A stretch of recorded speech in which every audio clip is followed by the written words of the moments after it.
Broken, broken, broken, broken, broken, broken, broken, broken, broken, broken, broken, broken, broken, broken game, broken game.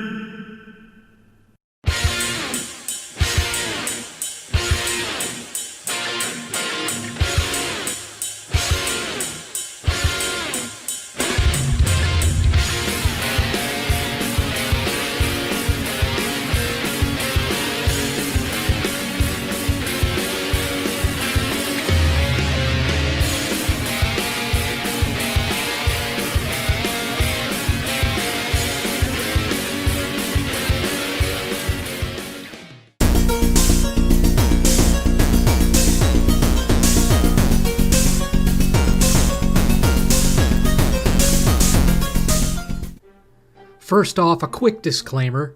Much of this review applies only to the PS4 version.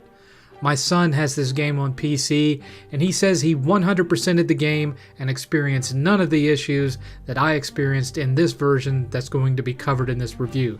Keep that in mind before you post comments, okay? I have a soft spot for stupid games.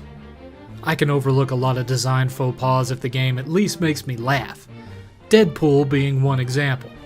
But when you have a game where the graphics are subpar, the systems for leveling up essentially break the game, the controls are awful, the frame rate is a joke, the soundtrack is phoned in, the voice acting sucks, the humorous concept only keeps you invested for an hour or so, and the storyline can't decide whether it's a comedy or not, it's a safe bet you're getting a dumpster fire review.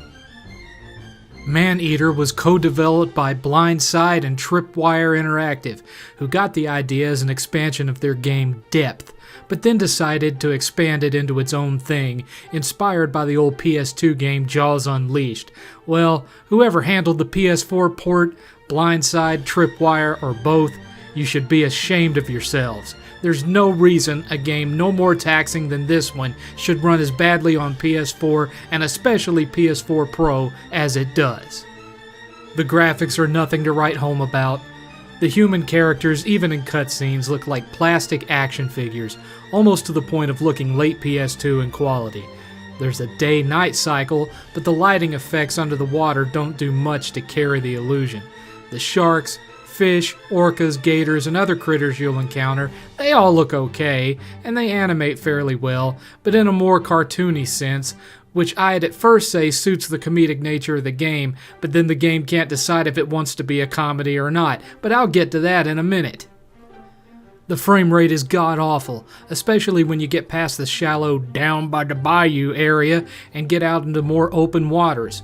I've seen the PS4 Pro chug this thing at under 20 frames per second. 20 frames!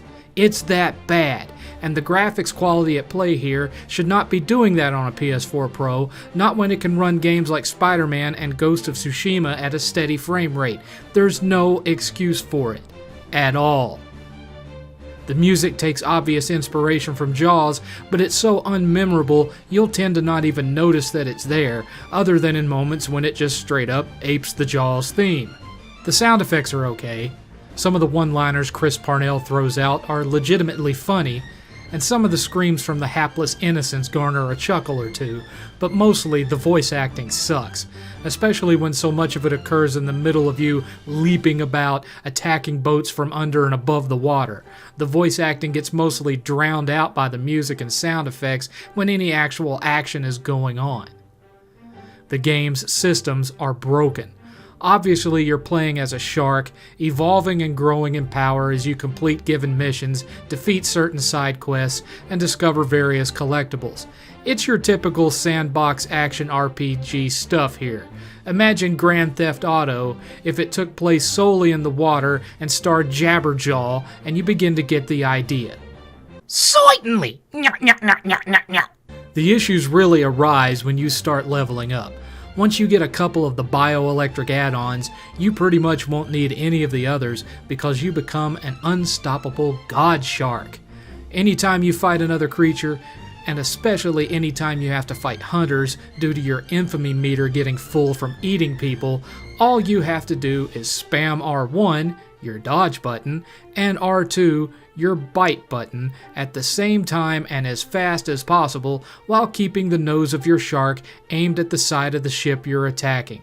This will cause all their bullets to miss and most of their depth charges to have little to no effect, so you just keep dodging and biting until the boat sinks.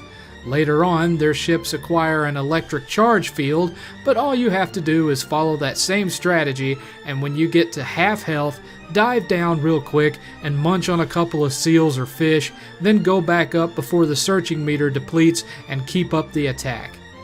What makes this worse is that the controls suck too. You're in a big open underwater space with 3D movement, and once you level up some, you can move through that pretty fast. And yet, there's no lock-on for enemies. No lock-on for enemies. None. The only way to keep an enemy in your sights is to hit R3 after every attack so it recenters the camera on the last enemy you bumped into. But if there's also lots of fish, seals, or whatever swimming nearby, the camera has a tendency to lock onto the wrong creature while your opponent takes a bite out of your tail fin. So you're spamming L1 and R1, moving around with your left trigger, while also spamming R3 with the right trigger to keep your target in sight. I haven't had hand cramps this bad since I was 13 and discovered Cinemax After Hours. There's also a really annoying bug in this version of the game that bites my ass.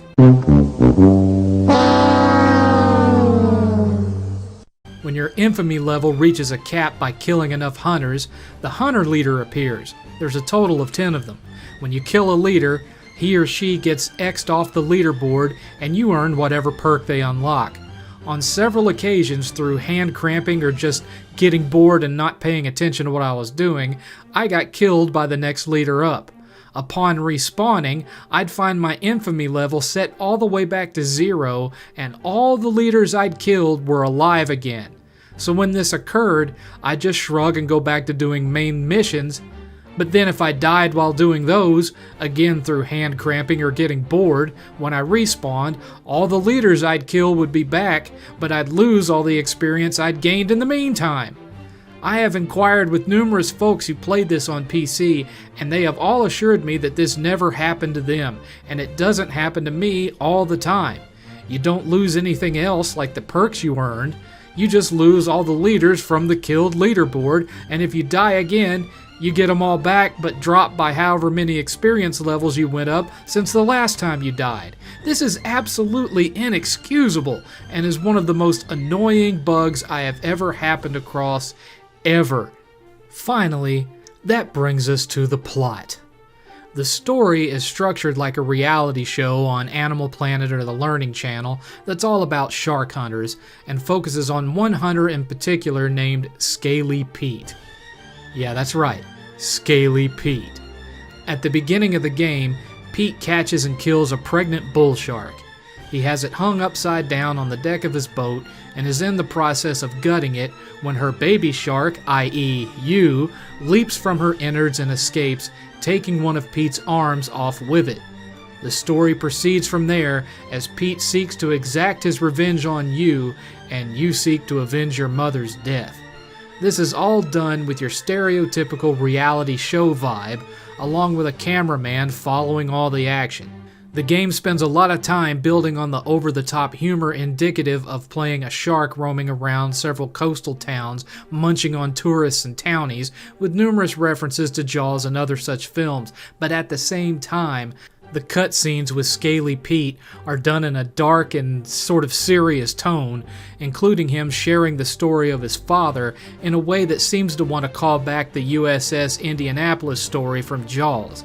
The game can't decide if it wants to be slapstick or drama, so the cutscenes take you out of it every damn time, especially on one in particular, the first time that you fight Pete.